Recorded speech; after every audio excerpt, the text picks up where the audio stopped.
How are you? Sorry, I got a little late. How are you? All well?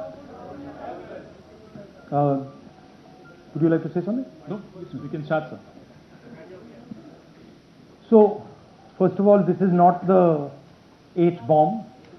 H bomb is coming. This is another milestone in setting up and demonstrating to the youth of this country how elections are being rigged.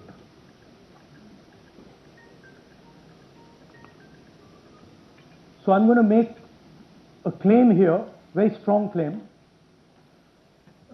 about CEC Gyanesh Kumar. And this is not something I'm saying lightly. I'm the leader of the opposition in the Lok Sabha.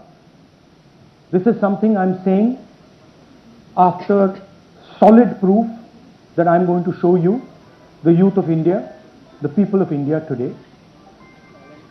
Proof that is black and white, absolutely clear, that the Chief Election Commissioner of India is protecting the people who have destroyed Indian democracy. I'm also going to show you the method by which votes are being added and deleted, and I'm going to show you how they are done, how that is done. In election after election, someone, some force, some group of people has been systematically targeting millions of voters for deletion across India. This is something that we've heard again and again and again. Different communities, mainly communities that are voting for the opposition, Dalits, Adivasis, minorities, OBCs, are specifically targeted. We had heard this many times, and now we found 100% proof of it. Please understand, I am not going to say anything on this stage that is not backed up by 100% proof. I am somebody who loves my country.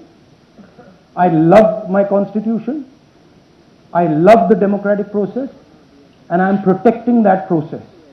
And so I'm not going to say anything here that is not going to be based on 100% proof that you can determine.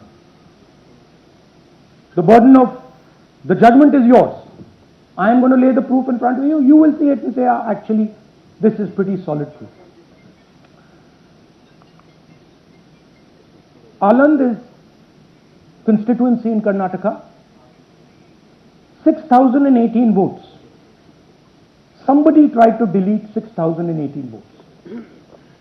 We don't know the total number of votes that were deleted in Anand in the 23 election. They are much higher than 6,018. But somebody got caught deleting 6,018 votes. And it was caught, like most crimes, by a coincidence. What happened was, the booth level officer there noticed that her uncle's vote was deleted. And so she checked who deleted her uncle's vote, and she found that it was a neighbor. पड़ोसी ने uncle का vote delete किया था. उसने जाके पड़ोसी से पूछा कि आपने मेरे अंकल का वोट क्यों डिलीट किया. पड़ोसी ने कहा, मैं तो जानता ही नहीं, मैंने तो कुछ वोट डिलीट ही नहीं किया. Neither did the person deleting the vote know, nor did the person whose vote was deleted know. Some other force hijacked the process and deleted the vote. And as luck would have it, got caught. What does the operation look like? In Anand, 6,018 applications were filed, impersonating voters, The people who filed these actually never filed them. And we will show you evidence of that on this stage. The filing was done automatically using software. We will show you that. Mobile numbers from outside Karnataka, from different states, and you can see on the map, from different states were used. Delete numbers in Anand, and it was done targeting Congress voters. So this was not random. We will show you again that these deletions were specifically targeting booths where the Congress party was winning. Here is example number one, lady called Godabai. Someone created fake logins, deleted 12 voters, attempted to delete because then this was stopped. Godabai, of course, has no idea. Can you show us what Godabai has to say about this? Petition time ಈಗ ನಾ ಅರ್ಜಿ ಹಾಕಿಲ್ಲ, ನನಗೆ ಅದಕ್ಕೆ ಸಂಬಂಧ ಇಲ್ಲ, ಅದು ಯಾರು ಬಟ್ಟಿ ಕಿಚಿ ಯಾರು ಏನ ಹಾಕ್ಯಾರ ಅನ್ನೋದು ಗೊತ್ತಾ ಇಲ್ಲ. So she has no idea. These were the cell phone numbers that were used to delete these people. These are not from Karnataka. These numbers are from different states. You can see here.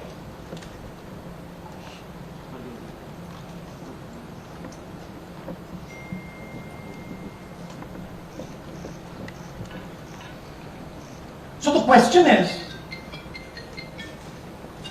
whose numbers are these? How were they operated?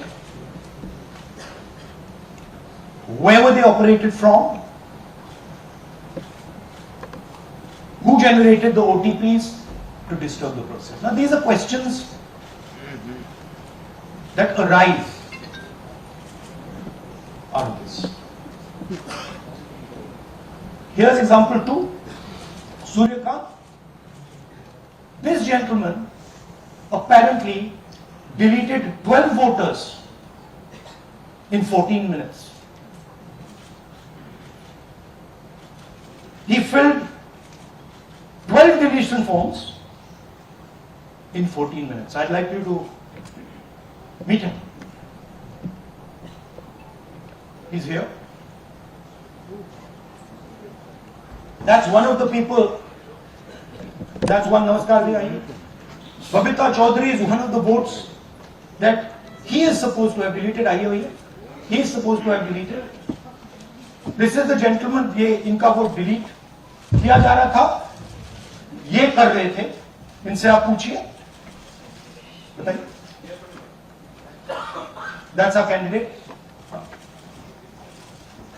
Kannada में बोलिए. ನನ್ನ ಹೆಸರು ಸೂರ್ಯಕಾಂತ್ ಗೋವಿನ. Hello, ನಾನು ಶಾಸನದಲ್ಲಿ ನನಗೆ knowledge ಕೇಳಿದೆ. ನನ್ನ ಹೆಸರು ಮೇಲೆ 9 ಜನರ ಲಿಸ್ಟನ್ನು ಡಿಲೀಟ್ ಮಾಡಿದ್ದಾರೆ. ಅದು ಯಾಕಂತ ಇವರು ನನಗೆ ಬಂದು ಕೇಳಿದ್ರು, ನಮ್ಮ ಹೆಸರು ನೀವು ಯಾಕೆ ಡಿಲೀಟ್ ಮಾಡಿದ್ರಿ ಅಂತ. ಅದಕ್ಕೆ ನಾನು ನಮ್ಮ ಸಾಹೇಬ್ರಿಗೆ ಹೇಳಿದೆ, ನಾನು ಡಿಲೀಟ್ ಯಾರಿಗೂ ಮಾಡಿಲ್ಲ, ಅಪ್ಲಿಕೇಶನ್ ಕೊಟ್ಟಿಲ್ಲ, ಆದರೂ ಡಿಲೀಟ್ ಆಗಿದೆ, ಅದು ನೋಡ್ರಿ ಅಂತ. ಹಾಗಾಗಿ ತಹಶೀಲ್ದಾರ್ ಹೋಗಿ ಕಂಪ್ಲೇಂಟ್ ಕೊಟ್ಟು ಮತ್ತೆ ಕಮಿಷನರ್ ಇದು ನಮ್ಮ ಜಿಲ್ಲಾ ಎಲೆಕ್ಷನ್ ಇದಕ್ಕೆ ಕಂಪ್ಲೇಂಟ್ ಕೊಟ್ಟು ನನ್ನ ಹೆಸರು ಮೇಲೆ 12 ಜನರು ಡಿಲೀಟ್ ಮಾಡಿದ್ದು ಇದೆ. थोड़ा ट्रांसलेट कर लीजिए. मेरे नाम पे 12 लोगों का नाम डिलीट किया गया है. हालांकि मुझे मालूम नहीं, मैं कभी किसी को मैसेज भेजा भी नहीं, मैं बुलाया भी नहीं. ये बबीता आके पूछने से पता चला कि मैंने मेरे फोन से ऐसा मैसेज किया, लेकिन असल में मैंने किसी को भी मैसेज नहीं किया. आप कुछ कहेंगे? नहीं. Thank you. Thank you. Third example, Nagaraj. 2 applications filed and submitted in 36 seconds. Please try and fill these forms and see how long it takes you. Try and fill. And I ask the youth of India, try it. Try and fill the form, 2 forms in 36 seconds. you'll see the answer to this question. Notice also what time this gentleman fills the form. For some reason he gets up at 4:07 in the morning and suddenly fills 2 forms in 38 seconds.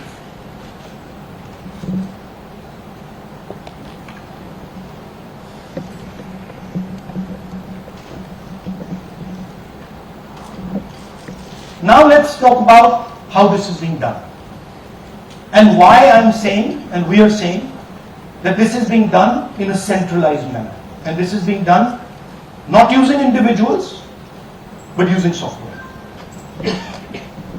Look at the serial numbers. Serial number 1, serial number 1, serial number 1, serial number 1.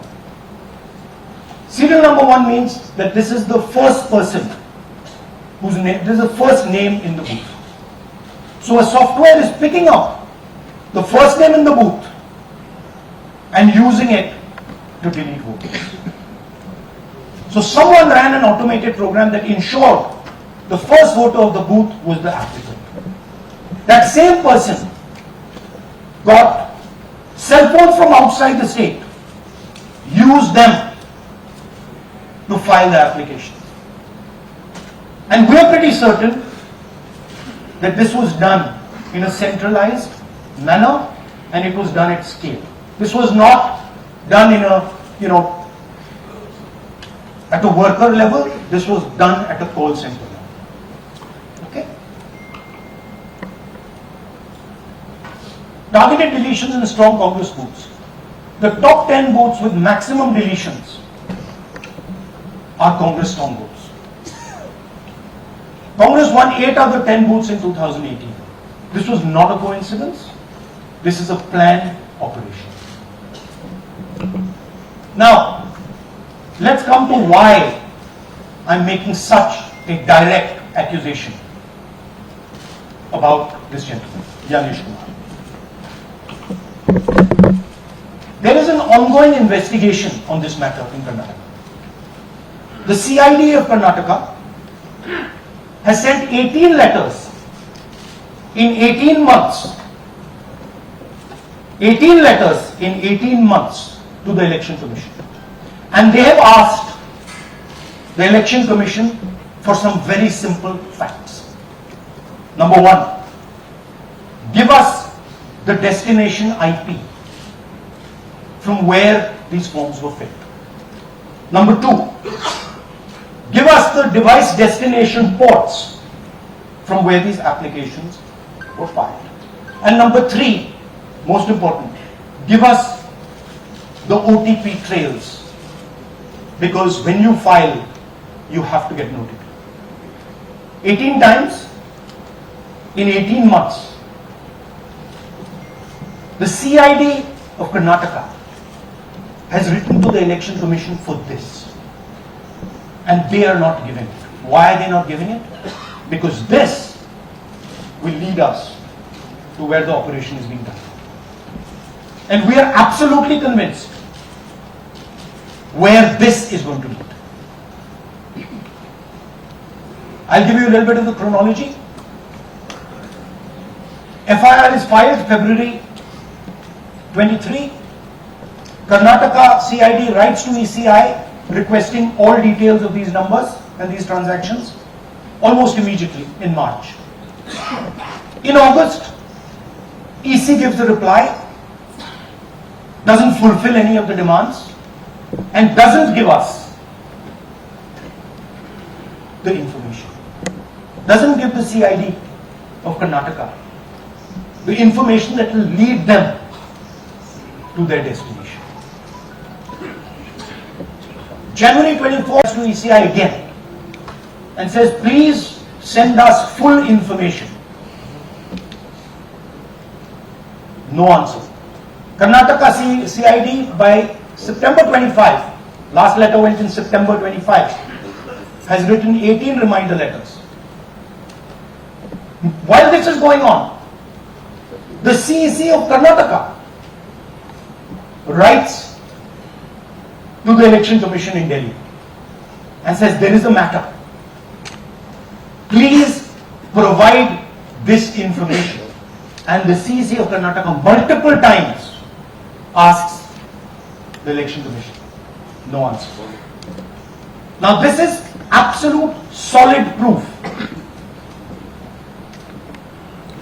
that Gyanesh Kumar is protecting the people who are doing this. This is also absolute solid proof, what I've shown you, that this is being done in a centralized way, this is being done at scale, and this is being done using large resources. Question is, who is the someone? And the answer is with the EC today.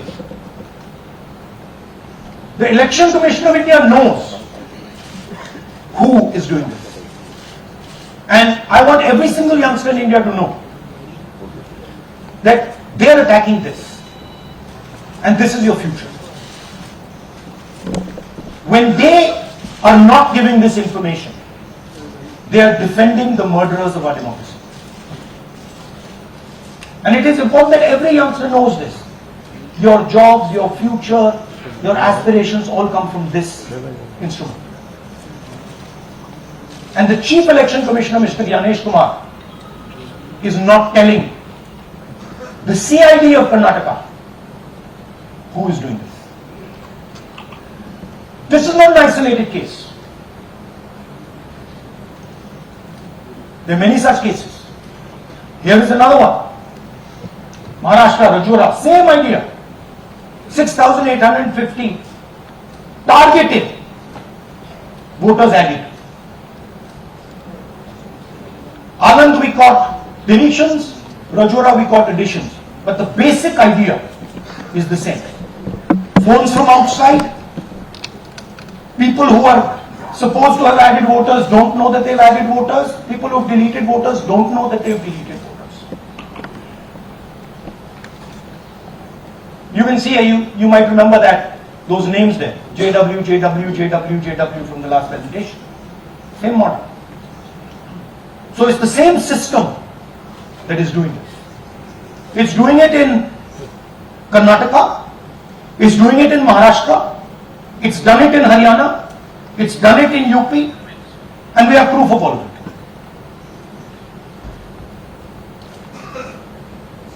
it. Names are being filled, addresses, the address is Sasti, Sasti, Sasti, Sasti. Name is UQ, JJW.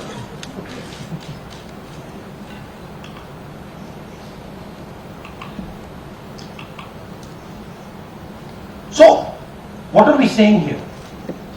That the Chief Election Commissioner of India, Gyanesh Kumar, needs to stop protecting the people who are destroying Indian democracy.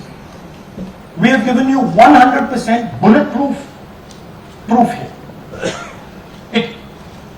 It cannot be doubted. You have seen it with your own eyes. Right? EC has to release this data of these phones, these OTPs, within a week. Otherwise, we will know for sure that Gyanesh Kumar is protecting the people who are destroying and attacking the Constitution. Thank you. धन्यवाद. हिंदी में बोले? हाँ हिंदी में बोल दीजिए.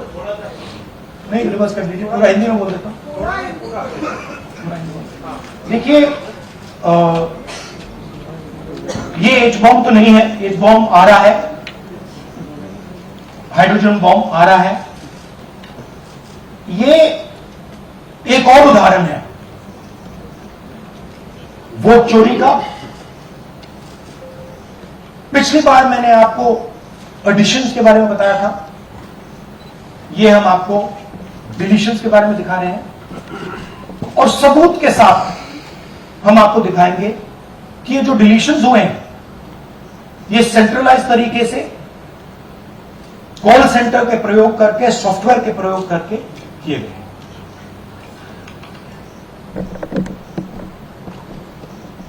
हमारे पास इस presentation में जो मैंने आपको अभी दिखाया 100% सबूत है, प्रूफ है कि ज्ञानेश कुमार जी हिंदुस्तान के चीफ इलेक्शन कमिश्नर वोट चोरों की रक्षा कर रहे हैं।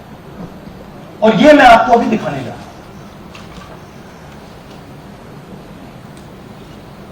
हर इलेक्शन में हमें रिपोर्ट आती थी कि वोटर्स डिलीट हो रहे हैं, कांग्रेस वोटर्स डिलीट हो रहे हैं, ऑपोजिशन के वोटर्स डिलीट हो रहे हैं, दलित वोटर्स डिलीट हो रहे हैं, आदिवासी हो रहे हैं, माइनॉरिटी वोटर्स डिलीट हो रहे हैं, ओबीसी वोटर्स डिलीट हो रहे हैं। मगर जब डिलीट होते हैं ऑपोजिशन के ही होते हैं। कर्नाटक में आलम कंस्टिट्यूंसी है, यहां पे चोरी पकड़ ली, कोइंसिडेंस से पकड़ी। वहां की जो बीएलओ थी उसने देखा कि उसके रिश्तेदार को डिलीट कर दिया गया।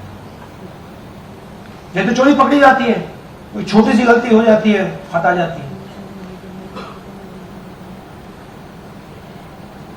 अलंग में 6018 वोटर्स डिलीट हुए, उसमें से इनकी रिश्तेदार, उन्होंने पता लगाया कि मेरे रिश्तेदार को डिलीट किसने किया। पता लगा कि पड़ोसी ने रिश्तेदार को डिलीट किया। बीएलओ ने जाके पड़ोसी से पूछा कि भाई आपने मेरे रिश्तेदार को क्यों डिलीट किया? पड़ोसी ने कहा मैंने तो नहीं किया। बीएलओ सस्पिशियस हो गई, शक पड़ा, उसने प्रोसेस चालू कर दिया।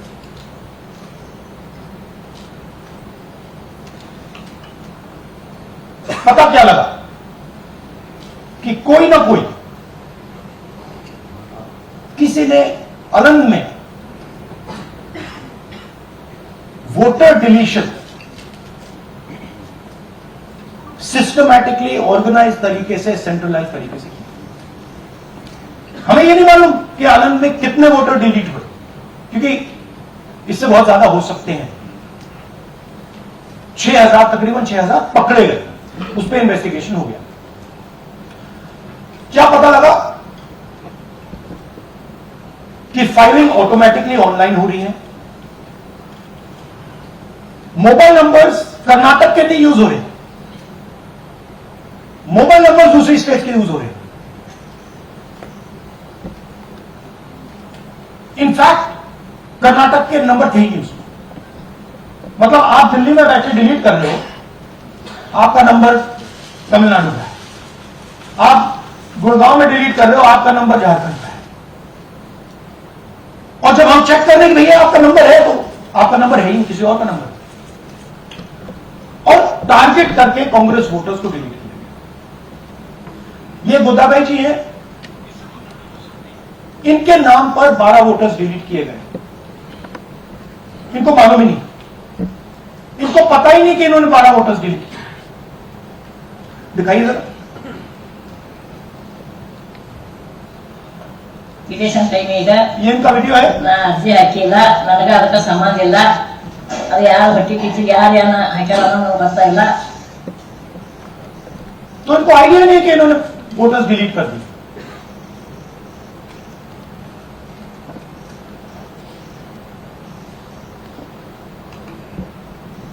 ये सारे के सारे जो नंबर्स हैं, ये कर्नाटक के नंबर्स नहीं है, ये अलग अलग स्टेट्स के नंबर्स हैं। और इन नंबर्स को आप फोन करके देखिए, रिप्लाई नहीं आता है।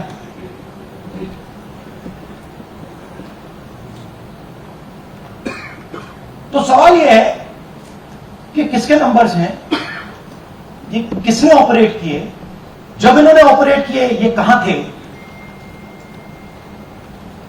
आईपी एड्रेस क्या था, ओटीपी कैसे जनरेट हुआ, कहां गया, ये सवाल है। ये दूसरा उदाहरण, सूर्यकांत जी जो अभी स्टेज पे आए थे, इन्होंने 12 वोटर्स को 14 मिनट में डिलीट कर दिया। आप फॉर्म भरने की कोशिश कीजिए, डिलीशन फॉर्म भरने की कोशिश कीजिए, देखिए। और जब हमने इनसे पूछा कि भैया आपने ये कैसे किया, वो कहते मैंने तो नहीं किया। मैं तो जानता ही नहीं।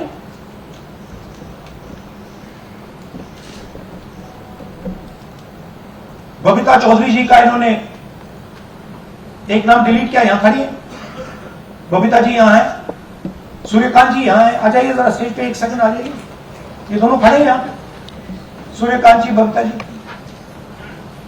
इनको मालूम ही नहीं कि इन्होंने डिलीट किया। Thank you. नागराज जी, इन्होंने 2 एप्लीकेशन 36 सेकंड में फाइल कर दी। और मजे की बात देखिए, ये 4 बजे सुबह उठ के फाइल कर रहे हैं। पता नहीं क्या हुआ, 4 बजे सुबह कहा कि भैया मैं 2 वोटर को डिलीट करूंगा, और कितने 36 सेकंड में डिलीट करने फिर सो गए।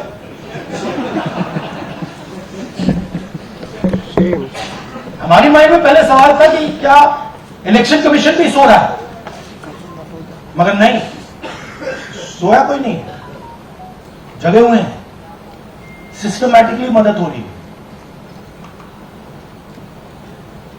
ये देखिए दूसरी बात, जो भी डिलीट कर रहा है वोटर लिस्ट में उसका सीरियल नंबर 1 है।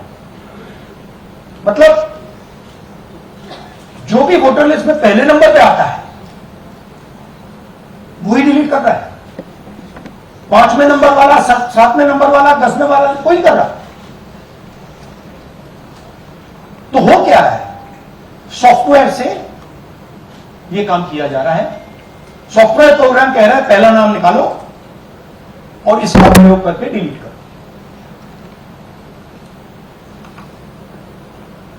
टारगेटेड डिलीशंस हो रहे हैं। कांग्रेस पार्टी पर आनंद ने अटैक किया। टॉप 10 बूथ्स जहां सबसे ज्यादा कांग्रेस की स्ट्रेंथ थी वहां टारगेट किया। और 2018 में पिछले इलेक्शन में 10 में से 8 बूथ कांग्रेस पार्टी जीती, और इन 8 में से इन्होंने 6000 लोग उड़ाने की कोशिश की। ये कोइंसिडेंस नहीं था, ये प्लान था, और ये सेंट्रलाइज तरीके से किया जा रहा है। अब मैंने बहुत बड़ी बात बोली, चीफ इलेक्शन कमीशन के बारे में मैंने बोला कि ये व्यक्ति वोट चोरों की रक्षा करता है। जो भी मैं यहां बोल रहा हूं 100% प्रूफ के साथ, सबूत के साथ बोलता हूं। ठीक है। और मैं अभी आपको दिखाना चाहता हूं कि मैं ये शब्द क्यों बोल रहा हूं और किस बेसिस पे बोल रहा हूं। आपको अपनी आंखों से ये दिखेगा। कर्नाटका सीआईडी ने केस चालू किया कि वोटर कौन है, ये फोन किसके हैं, ये आईपी एड्रेस क्या है, ओटीपी कहां गया, इन चीजों के बारे में इन्वेस्टिगेशन शुरू होती है। कर्नाटक सीआईडी ने हिंदुस्तान के इलेक्शन कमीशन को 18 चिट्ठियां लिखी। हमें आप ये इंफॉर्मेशन दीजिए, बिल्कुल क्लियर है, डेस्टिनेशन आईपी दीजिए, डिवाइस डेस्टिनेशन पोर्ट दीजिए, ओटीपी ट्रेल दीजिए, फोन नंबर्स दीजिए, फोन नंबर्स के मालिकों के नाम दीजिए। क्लियरली पूछा है, नो आंसर। 18 चिट्ठी CID Karnataka, no answer from chief election commission, no answer from election commission. Timeline देखिए,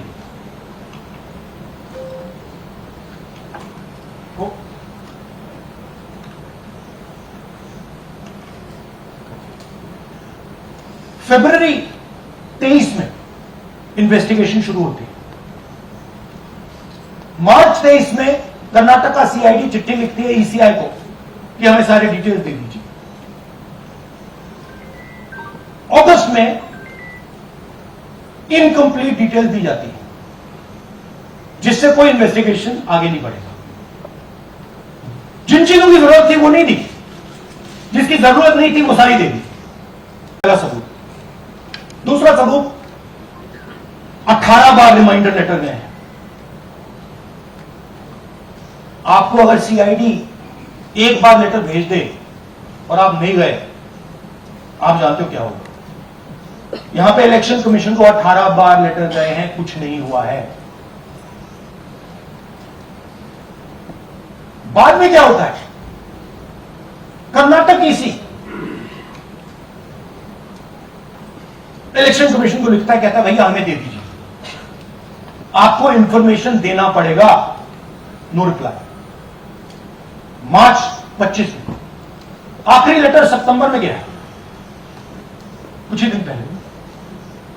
नो रिप्लाई फ्रॉम ईसी। यह है सबूत कि ज्ञानेश कुमार जी वोट चोरों की रक्षा कर रहे हैं, और यह ब्लैक एंड व्हाइट सबूत है, इसमें कोई कंफ्यूजन नहीं है।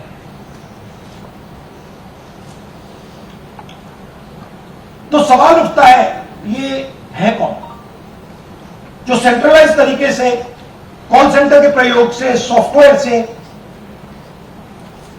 अलग अलग प्रदेशों में वोट डिलीट कर रहे हैं, ऐड कर रहे हैं? इलेक्शन कमीशन जानता है, ज्ञानेश कुमार जी जानते हैं। अच्छा, ये सिर्फ आनंद में नहीं हुआ, ये अलग अलग कंस्टिट्यूएंसीज में हुआ है। आनंद में लीगल प्रोसेस चालू हो गई, पकड़ लिया। यहां महाराष्ट्र में उसी वोटर्स ऑपरेंडी से, उसी सिस्टम से यहां पे वोट ऐड हुए। आनंद में डिलीट, रजौरा में एडिशन, 6850। आपको याद होगा पिछले प्रेजेंटेशन में मैंने आपको नाम दिखाए थे, ये देखिए वही नाम यहां है। वही सिस्टम महाराष्ट्र में चल रहा है जो कर्नाटक में चल रहा था।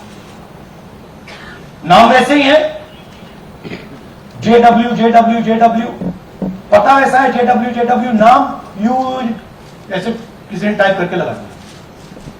तो जो ये काम कर रहा है, ये उत्तर प्रदेश में, हरियाणा में, बिहार में, कर्नाटक में, महाराष्ट्र में वही कर रहा है।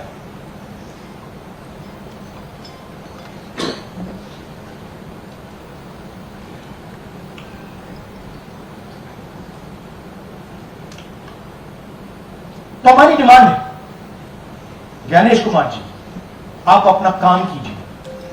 आपने ओथ लिया है, आप हिंदुस्तान के चीफ इलेक्शन कमिश्नर हैं। आपसे कर्नाटक की सीआईडी सबूत मांग रही है।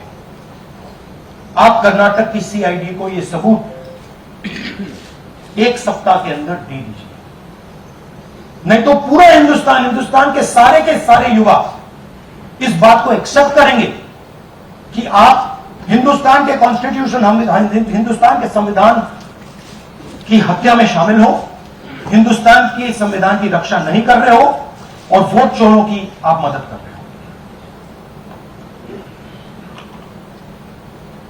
Thank you. और थोड़ी देर में हम आपको हाइड्रोजन बॉम्ब दिखाने जा रहे हैं। नहीं, आज नहीं, थोड़ी देर में उसकी प्रिपरेशन चल रही है, क्योंकि हम देखिए, मैंने टीम से कहा है कि अगर मैं स्टेज पे जा रहा हूं, ब्लैक एंड व्हाइट प्रूफ नहीं होगा, मैं नहीं जाऊंगा। अगर ब्लैक एंड व्हाइट प्रूफ होगा, जो कोई मतलब उसको निगेट नहीं कर सकता, मैं जाऊंगा। मैं देश के कॉन्स्टिट्यूशन की रक्षा कर रहा हूं, संविधान की रक्षा कर रहा हूं, मैं लोकतंत्र की रक्षा कर रहा हूं, और मैं सच्चाई आपके सामने रख रहा हूं। बहुत बहुत धन्यवाद, नमस्कार, जय हिंद। सर 3 सवाल। पीटीआई से संजीव चोपड़ा। या राहुल जी, दिस साइड। या राहुल जी इधर हाँ, लेफ्ट है? You right. Hello Rahul ji, आज आपने नया खुलासा किया है कि कैसे वोट चोरी हो रही है। आपने पहले भी महादेवपुरा के बारे में बताया कि कैसे एडिशंस हो रही हैं, आपने बताया कैसे डिलीशंस हो रही हैं। लेकिन देखने में ये आ रहा है कि इलेक्शन कमीशन इस पे कोई एक्शन नहीं ले रहा, और आगे चल के वो तैयारी कर रहे हैं पूरे देश में SIR लाने की। तो आप इस मुहिम को आगे कहां तक ले जाएंगे, और SIR के बारे में क्या करने वाले?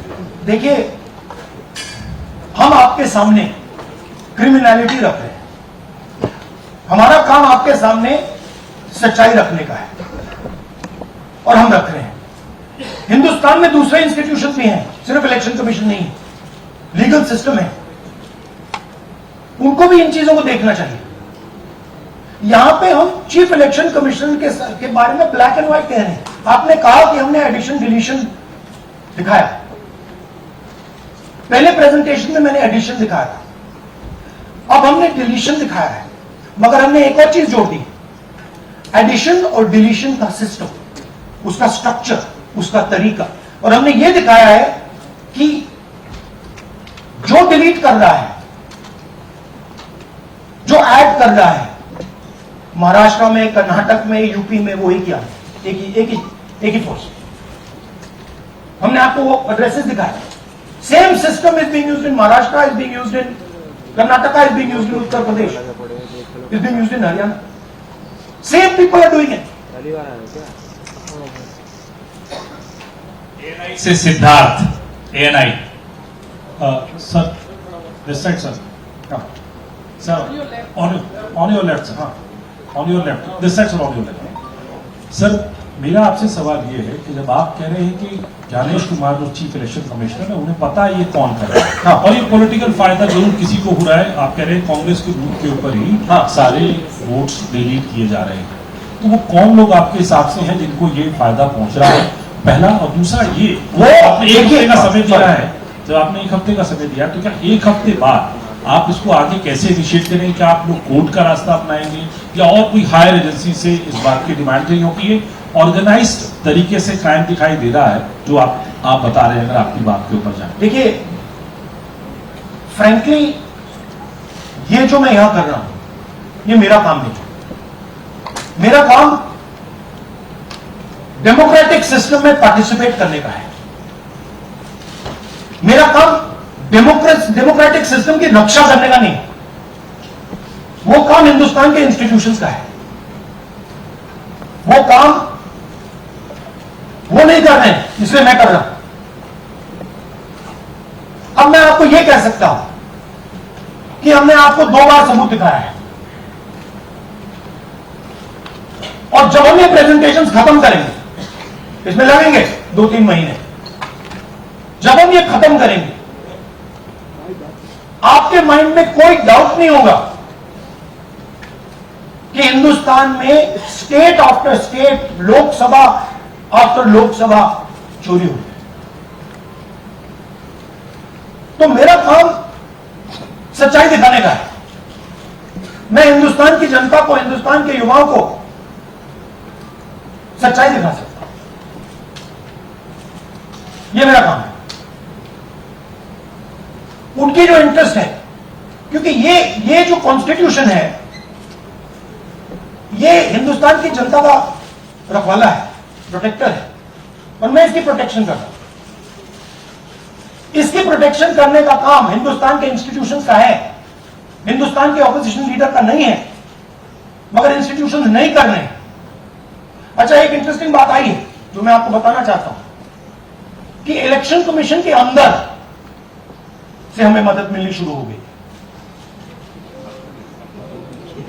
मैं साफ बोल देता हूं, इलेक्शन कमीशन के अंदर से, पहले नहीं हो रहा था, अब इलेक्शन कमीशन के अंदर से इंफॉर्मेशन आ रही है। यह रुकेगा नहीं, यह रुक नहीं सकता है, क्योंकि हिंदुस्तान की जनता इस बात को एक्सेप्ट नहीं करेगी। एक बार हिंदुस्तान की जनता को, हिंदुस्तान के युवाओं को पता लग गया कि वोट चोरी हो रही है, उनकी शक्ति लग जाएगी। IANS से आलोक झा, इस तरह से नहीं प्लीज। IANS से आलोक झा, वो भी मैं आपको दिखा दूंगा, वो भी मैं आपको प्रूफ के साथ दिखा दूंगा, है हमारे पास। हाइड्रोजन बॉम्ब में ब्लैक एंड व्हाइट है। मैं फाउंडेशन लगा रहा हूं, मैं फाउंडेशन क्रिएट कर रहा हूं, है हमारे पास। मैं स्टेज पे बिना प्रूफ के नहीं चलूंगा, बता रहा हूं। राहुल जी, ऐसे ऐसे मत पूछिए please. Last question. Rahul ji, IANS से आलोक झा। राहुल जी इधर, आपने कहा आपके पास आलोक झा, इधर इधर सर, कहाँ है? हाँ। आपने कहा सर कि आपके पास पुख्ता सबूत है, ब्लैक एंड व्हाइट सबूत है, तो क्या अगर ईसीआई अभी जवाब नहीं देती है तो कोर्ट का रुख करेंगे, ये ऑप्शन है आपके पास, जाएंगे? देखिए, मैंने कहा कि मेरा काम as opposition leader normal situation में मेरा काम ऑपोजिशन का रोल है, सरकार पे प्रेशर डालने का रोल है। मेरा काम हिंदुस्तान के लोकतंत्र को बचाने का नहीं है। मैं वो काम कर रहा हूं, इस स्टेज पे मैं वो काम कर रहा हूं। तो मेरी सोच है कि as a patriotic Indian, as somebody who loves India, who loves the constitution, it is my duty to put the truth in front of the people. अब अगर हिंदुस्तान के इंस्टीट्यूशंस कुछ करना चाहते हैं, वो करेंगे। उनमें भी बहुत लोग हैं, जैसे मैंने आपसे कहा, मैं सरप्राइज होना, इलेक्शन कमीशन से लोग आए, इंफॉर्मेशन दे रहे हैं और बढ़ रहा है। सर, क्या जब तक सीईसी ज्ञानेश कुमार अपने पद पर है, जैसा कि आप कह रहे हैं कि वो फ्री एंड फेयर इलेक्शन होने नहीं देंगे, तो तब क्या रह जाएगा? क्या आप इनको हटाए जाने की या इनको इस्तीफा देने की मांग करते हैं? तो आप इमेजिन कीजिए, और ये शॉकिंग बात ये है कि ये अभी शुरू नहीं हुआ, ये 10-15 साल से चल रहा है। ये सिस्टम है, ये स्ट्रक्चर है। हिंदुस्तान की जो डेमोक्रेसी है वो हाईजैक हो गई है।